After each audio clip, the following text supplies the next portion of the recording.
Hello, thank you for joining me. I have had a lot of business meetings this week, quite a few law society meetings. I've been meeting with estate agents and mortgage advisors and learning a lot about the pain points that they have.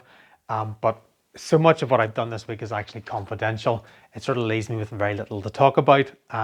However, what has happened is that I have read an article in the Telegraph online entitled "I exchanged on a £420,000 house and then a lender tried to pull my mortgage." And this is a really interesting case. And at a time, I think, when there is a debate, and I understand there is a debate obviously in Northern Ireland about separate representation. But then someone mentioned to me that there's potentially a sort of a similar debate, maybe brewing in England as well.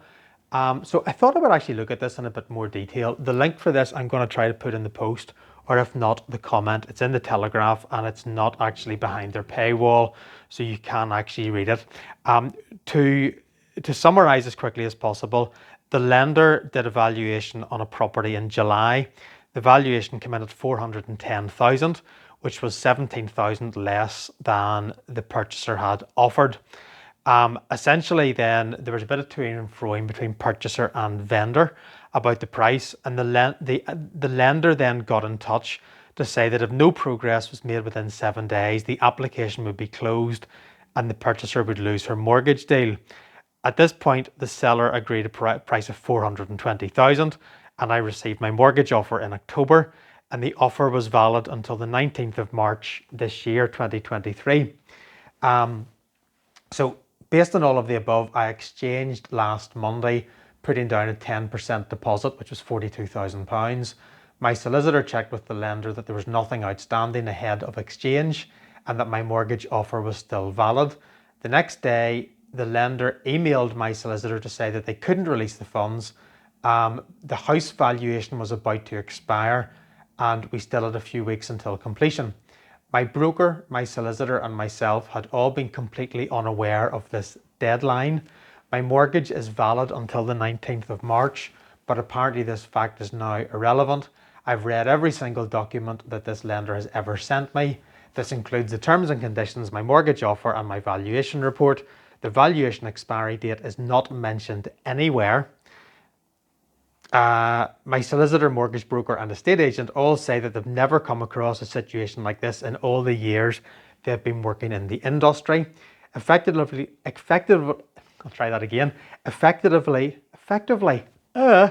the lender gave me a mortgage offer that they weren't going to honour beyond the end of January, but failed to communicate this to anyone.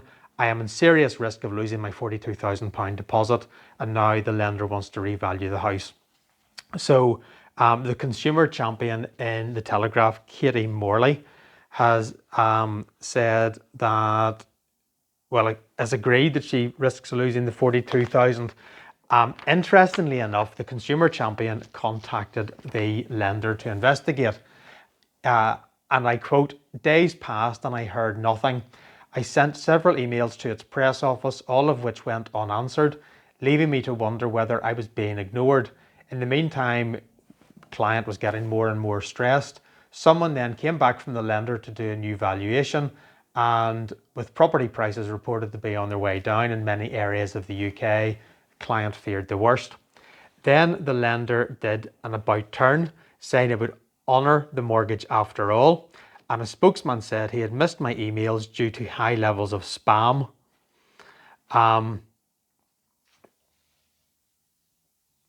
And then they essentially went back on their word and they said that they would honour the original mortgage. But it says, whilst we don't make customers aware of the valuation expiry date, our online criteria for brokers does clearly state the validity period, so the broker should always be aware before submitting the application, which is mealy-mouthed nonsense. If the mortgage offer is going to expire on a certain date, then that is surely the date that you are entitled to rely upon. Where am I going with all of that? Obviously, this is an English case and it doesn't apply in Northern Ireland. But in fact, this lender also lends in Northern Ireland, and it could just as easily have happened here. And in fact, I suspect in Northern Ireland, there's a longer period sometimes between offer and acceptance of the contract and actual completion, in which case then there's possibly all that more of a risk. Looking at that, obviously the purchaser has had an absolutely terrible time, but I do wonder who has actually felt under most pressure in all the internal advisors. And I suspect with that £42,000 at risk, I suspect that it was the solicitor who actually felt most at pressure, despite the fact it clearly wasn't the solicitor's fault. And I suppose to some extent, welcome to our world of dealing with mortgage companies and dealing with lenders who are members of UK finance. Lack of confidence in the conveyancing process is a massive issue, I think, across the UK. There's a lack of confidence sometimes in land registry. There's a lack of confidence in so many other areas of the process. But if you add to that a lack of confidence that you may actually get your mortgage advance when you've asked for it, despite the fact that you're complying with the UK Finance Lenders Handbook, and despite the fact that you're completing within the mortgage term, or the term of the mortgage offer, and you're completing before it expires, the fact that you actually can't rely on that because there is apparently a secret survey expiry date or valuation expiry date, that's just absolutely horrific. And again, you will note the lack of an initial response from the lender when even the consumer champion actually contacted them, which seems like a really bad idea.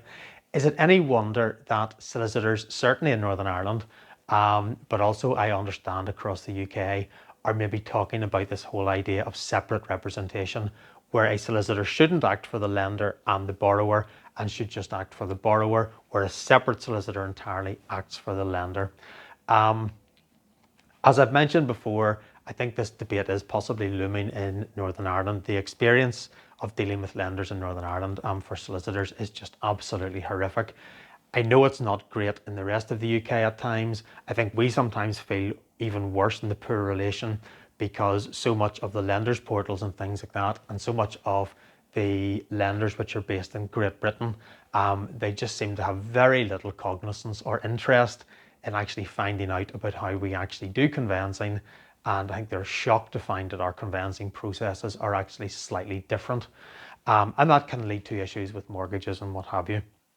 So I suppose what I want to talk about very quickly now is at the moment we have joint representation. So I think that there's going to be a question as to whether we continue with joint representation. If we do, we cannot continue with the way it currently is. We have to look at a sort of joint representation 2.0. We have to massively improve the way lenders deal with us, not just post-completion, which is just an absolute nightmare, but actually pre-completion as well, when we actually have queries and we need to be able to speak to someone. So that's an issue. If we are looking at separate representation as a way to go, and it would be a massive step, let me tell you, it would cause a seismic shift in the way that everyone does conveyancing. The way that we do SEP rep at the moment is absolutely horrific, and you just simply could not inflict that upon your clients and the house moving industry generally. We would need to actually mandate a new version of separate representation, where it would be very clear where the responsibilities lay for the purchaser solicitor and where they lay for the lender solicitor, and there would be very little overlap. That's not the case at the moment with SEPREP, which makes it absolutely horrific, both for the purchaser or the borrower and also the borrower's solicitor as well. As I say, had this consumer champion not actually, from a national newspaper, not actually got involved, I think that this lady would have had significant difficulties.